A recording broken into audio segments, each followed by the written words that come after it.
بسم اللہ الرحمن الرحیم۔ السلام علیکم۔ کم سے کم ایک دفعہ درود شریف پڑھ کر نیچے کامنٹ میں ڈن لکھ دیجیے۔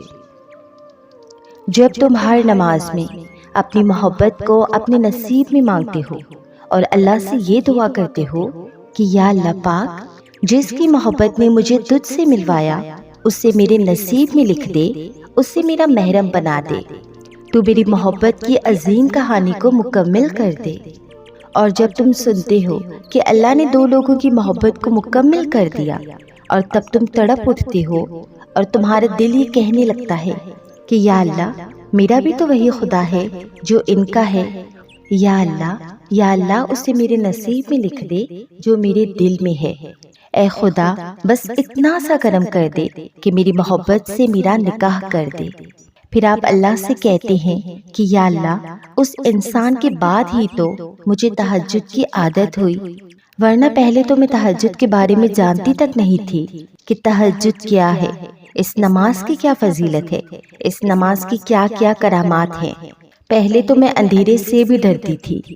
محبت جو تم نے دعاؤں میں مانگی ہے وہ تمہیں مل جائے گی، تمہارا پسندیدہ شخص تمہارے نصیب میں لکھ دیا جائے گا۔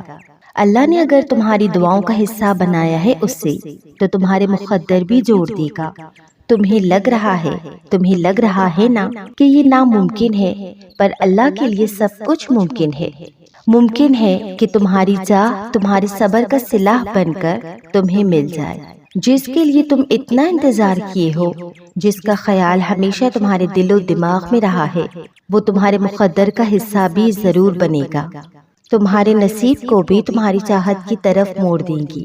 تمہارا اللہ پر توکل اسے اتنا خوش کر دے گا کہ وہ تمہاری چاہت کو تمہارے حق میں بہتر کر کے تمہیں عطا کر دے گا۔ اس کے علاوہ تمہیں دے بھی کون سکتا ہے؟ کون کر سکتا ہے ناممکن کو ممکن؟ وہی ہے جس نے نصیب کو لکھا ہے تمہارے، اور وہی ہے جو اسے تمہارے مطابق بدل سکتا ہے۔ دعاؤں کا اختیار تمہارے پاس ہے، بس یقین کے ساتھ مانگتے رہو۔ اس نے کہا ہے نا کہ مانگو مجھ سے میں دوں گا، تو وہ ضرور دے گا، بس اس پر یقین رکھو۔ دعاؤں کی توفیق اللہ دیتا ہی اس لیے ہے کہ تم مانگو اور وہ قبول کرے۔ اگر اس نے قبول نہ کرنا ہوتا تو مانگنے کی توفیق ہی نہیں دیتا، اپنے در کا پتہ ہی نہیں دیتا۔ اگر اس نے خالی ہاتھ ہی لوٹانا ہوتا تو اللہ نے چن لیا ہے تمہاری دعاؤں کو قبولیت کے لیے۔ بار بار دعاؤں کا خیال اس لیے تو آ رہا ہے کہ اسے پسند آ گیا ہے مانگنا تمہارا۔ اسی لیے تو تم بار بار اس کے در پر دستک دے رہے ہو۔ وہ تمہاری یقین کا صلہ قبولیت کی شکل میں ضرور دے گا۔ وہ اپنی چاہت سمیت تمہاری چاہت سے تمہیں نواز دے گا۔ لوگوں کی باتوں میں نہ آنا، اپنے یقین پر شک کی چادر کو نہ چڑھانا، اپنے اللہ کی رحمت پہ سوال نہ اٹھانا، وسوسوں کو اپنے اوپر حاوی نہ ہونے دینا۔ یاد رکھو، اللہ نے خود کہا ہے کہ مجھ سے مانگو میں دوں گا، اور وہ ضرور دے گا، اتنا دے گا کہ تم حیران رہ جاؤ گے۔ جب انسان بچوں کی طرح اللہ کو اپنی من پسند چیز کے لیے مناتا ہے، تڑپ سے گڑ گڑاتا ہے، تو وہ مان جاتا ہے، کیونکہ اسے اپنے بندوں کی معصومیت بری یا ادا بہت پسند ہے۔ اور جب تمہارا دل بے وجہ بے چین رہنے لگے تو سمجھ جانا کہ تمہارا رب تمہیں عرش پر یاد کر رہا ہے۔ تم نے جو رو رو کر مانگی ہیں دعائیں، مبارک ہو، انہیں قبولیت کے لیے چن لیا گیا ہے۔ اور یاد رکھنا کہ کبھی کبھی تمام دروازے اس لیے بھی بند ہو جاتے ہیں کہ اللہ تقدیر بدلنے کے لیے تمہیں بھی ایک موقع دیتا ہے دعاؤں کے ذریعے۔ اللہ تمہیں جلد ہی اس تڑپ سے آزاد کر دے گا جس کی تکلیف تمہیں کہیں بھی چین نہیں لینے دیتی۔ جس چیز کے ذریعے اللہ تمہارا امتحان لیتا ہے، اختتام میں وہ اسی چیز کو بہتر بنا کر تمہارے لیے صلہ لکھ دیتا ہے۔ اللہ آزماتا ہے تو نوازتا بھی ہے، اللہ توڑتا ہے تو جوڑتا بھی ہے۔ اللہ دنیا کی محبت کو ختم کر دے گا تو اپنی محبت دے گا۔ اللہ ہر غم سے آگاہ کرے گا تو خوشی بھی تمہیں سکون دے گی۔ اللہ کی محبت لامحدود ہے۔ میں انتظار میں ہوں کہ وہ محرم بن کر سامنے آئے اور مجھ سے اظہار محبت کرے۔ مجھے وقتی محبت نہیں چاہیے، مجھے دونوں جہاں میں اس کا ساتھ چاہیے۔ آمین۔ کبھی کبھی اللہ ایسے انسان سے آپ کا رابطہ کرواتا ہے جو پہلے تو آپ کو بہت محبت، اتنی خوشی دے گا، آپ کی فکر آپ کے ماں باپ کی جیسے کرے گا، بس پھر آپ آگے کا سوچنے لگ جاتے ہیں کہ میں اس انسان سے شادی کروں گی یا اسی انسان کو اپنا محرم بناؤں گی، اسی کے ساتھ میں اپنی پوری زندگی گزاروں گی۔ پھر وقت کے ساتھ ساتھ وہ آپ سے محبت اور آپ کی فکر کرنا کم کر دے گا، یا شاید آپ کو چھوڑ بھی دے گا، جس سے آپ کو بہت تکلیف ہوگی، بہت سارے سوال بھی ہوں گے جس کے جواب آپ کبھی بھی پوچھ نہیں سکیں گے، یا تو وہ آپ کو بتانا ہی ضروری نہیں سمجھے گا۔ یہی وہ وقت ہوتا ہے کہ جس میں اللہ آپ کو بتانا چاہتے ہیں، وہ کہتا ہے کہ ساری محبتیں دیکھ لی تم نے، اب بتاؤ کس کی محبت ہے جو تمہیں بہترین لگی، بندوں کی یا میری؟ ظاہر سی بات ہے اللہ کی محبت میں سکون ہے جو کبھی ختم نہیں ہوتی، نہ ہی اس میں کوئی بے وفائی ہوتی ہے، نہ ہی اس میں تانے ملتے ہیں، اور نہ ہی اس کے بچھڑ جانے کا خوف ہوتا ہے۔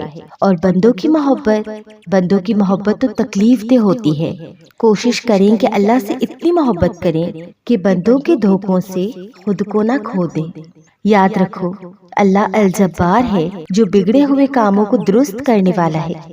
ہو سکتا ہے وہ انسان آپ کو صرف جو وقتی محبت دے گیا ہے، اللہ نے اس انسان سے بہتر انسان تمہارے لیے چنا ہو۔ بس اللہ سے مایوس مت ہوا کریں، اللہ ہی نے دل بنایا ہے۔ اگر کسی بندے نے تمہارا دل توڑا ہے تو ٹوٹنے دیجیے، اللہ پھر سے بہترین انداز میں جوڑ دے گا۔ یا اللہ ہمارے دلوں کی حفاظت فرما۔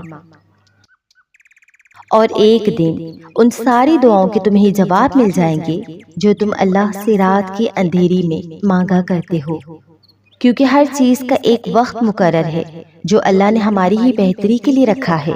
دعاؤں کی دیری سے اس وقت کبھی کبھار ہم اتنے مایوس ہو جاتے ہیں کہ مانگنا چھوڑ دیتے ہیں، کیونکہ وہ دینے میں دیر کرتا ہے، اور ہم اتنے مایوس ہو جاتے ہیں کہ اللہ کے اوقات کے بارے میں سب بھول جاتے ہیں، حتیٰ کہ یہ بھی بھول جاتے ہیں کہ جس نے یہ برا وقت مقرر کیا ہے وہ اچھا وقت بھی تو لا سکتا ہے۔ ہمارے لیے ابھی کچھ اچھا نہیں ہے، لیکن کچھ دنوں یا کچھ سالوں کے بعد ہمارے لیے سب بہتر ہو جائے گا۔ اللہ نے برا اور اچھا وقت ہمارے لیے کہیں نہ کہیں بہتر لکھا ہے، اور اللہ ہی بہتر جانتا ہے، کیونکہ وہ ہم سے 70 ماؤں سے بھی زیادہ محبت کرتا ہے۔ تو جو اتنا پیار کرتا ہے وہ اپنی پیاری مخلوق جس کو اس نے خود بنایا اسے تکلیف میں کیسے دیکھ سکتا ہے؟ بس اس پر بھروسہ کرو اور صبر کرتے رہو۔ اللہ کبھی بھی اپنے در سے کسی کو بھی مایوس نہیں جانے دیتا۔ اور ہو سکتا ہے کہ وہ وقت بس قریب ہی ہو، اور وہ ناممکن ہونے والی چیزوں کو ممکن میں بدلنے ہی والا ہو۔ اس کے لیے بس ایک کن کی بات ہے، کیونکہ جب اللہ اپنے بندوں کی مدد کرنے پہ آتا ہے نا تو بے شمار اور بے لوث عطا کرتا ہے۔ لوگ کہتے ہیں کہ ہمیں فلاں نے دھوکہ دیا، فلاں نے غلط کیا ہمارے ساتھ۔ میں کہتی ہوں کہ جو کسی انسان کے لیے اللہ کو چھوڑتا ہے، اللہ پاک ہمیں پھر اسی کے ہاتھوں توڑتا ہے۔ جیسے تیز ہوا کے چلنے کے بعد رسی سے سارے کپڑے نیچے گرتے ہیں، بالکل اسی طرح جب ہم اللہ کے احکامات کی خلاف ورزی کرتے ہیں اور اس کی بتائی ہوئی حدوں کو پھلانگنے کی کوشش کرتے ہیں تو ہم گرتے ضرور ہیں، اور گرنا ضروری بھی ہوتا ہے۔ جب تک گرتے نہیں تب تک ہمیں پتہ نہیں چلتا کہ دنیا تو آپ کی بے بسی دیکھ کر آپ سے مزید دور ہو جاتی ہے، اور تھامنے والی ذات تو صرف اللہ کی ہے، اور جب وہ تھامتا ہے نا تو کوئی گرا نہیں سکتا۔ وہ تمہیں سزا نہیں دیتا بلکہ تمہیں اس آزمائش سے گزار کر جزا کے لیے تیار کرتا ہے۔ وہ تمہاری دعائیں رد نہیں کرتا بلکہ انہیں بہترین وقت کے لیے سنبھال لیتا ہے۔ وہ تمہیں تڑپتا ہوا نہیں چھوڑتا بلکہ تمہیں خود تک آنے کا وقت دیتا ہے۔ تم خود کو خود ہی توڑتے ہو مگر وہ تو تمہیں جوڑ دیتا ہے۔ تمہیں نہیں پتا کہ تمہارے منصوبوں کی ناکامی کے بعد اللہ کے پاس تمہارے لیے کیا کچھ ہے۔ بس تم یقین رکھو کہ جس کا ملنا تمہیں کہیں سے بھی ممکن نہیں لگتا، اس کے پاس تمہارے لیے وہ سب کچھ ہے، اور وہ تمہیں وہ سب واپس لوٹا دے گا۔ اے اللہ، میں دوبارہ لوٹ آئی ہوں۔ میں آپ سے بہت سی باتیں کرنا چاہتی ہوں۔ میں جانتی ہوں کہ میں نے آپ کے منصوبوں پر بہت سوال اٹھائے ہیں، میں نے روتے اور سسکتے ہوئے اپنا وقت گزارا، یہ جانتے ہوئے بھی کہ آپ نے میرے لیے یہ فیصلہ کیا ہے۔ میں نے پچھلے چند مہینوں میں بہت سے سوالات کیے ہیں۔ میں اس سے کئی زیادہ روئی ہوں جتنا میرا دل، میری روح برداشت کر سکتی ہے۔ میں نے ایسی باتیں سوچی جو مجھے شاید سوچنی نہیں چاہیے تھی، لیکن میں جانتی ہوں کہ آپ سب سے زیادہ رحم کرنے والے ہیں۔ میں تھک گئی ہوں، لیکن آپ ان سب سے پہلے ہی آگاہ ہیں۔ اس وقت میرا دل بہت درد میں ہے، میرے آنسو رکنے کا نام نہیں لے رہے، میری روح تڑپ رہی ہے، میں بہت تکلیف میں ہوں۔ میں نہیں جانتی کہ میری قسمت میں کیا ہے، آنے والے کل میں میرے ساتھ کیا ہوگا، آپ نے میرے لیے کیا لکھا ہے، میں کچھ نہیں جانتی۔ لیکن مجھے اس بات کا علم ضرور ہے کہ مجھے آپ پر دل سے بھروسہ کرنا ہے اور سب کچھ آپ کے ہاتھ میں چھوڑنا ہے۔ مجھے آپ پر توکل رکھنا ہے اور جو کچھ بھی ہو رہا ہے اسے قبول کرنا ہے، اور جو بھی آپ نے میرے لیے منصوبہ بنایا ہے اس پر راضی رہنا ہے۔ ہاں یہ مشکل ہے، لیکن میں جانتی ہوں کہ آپ مجھے اس وقت سے بھی نکال دیں گے۔ آپ میرے ساتھ کبھی کچھ غلط نہیں ہونے دیں گے۔ آپ نے کچھ بہت ہی خاص لکھا ہوگا میرے نصیب میں۔ بالآخر آپ سب سے زیادہ رحم کرنے والے ہیں، انتہائی مہربان اور محبت کرنے والے ہیں۔ اے اللہ، میری زندگی میں آسانیاں پیدا کریں، میرے بے چین دل میں کچھ سکون دے دیں، مجھے ہدایت دیں، مجھے سیدھا راستہ دکھائیں اور مجھے ہمت دیں۔ آمین ثم آمین۔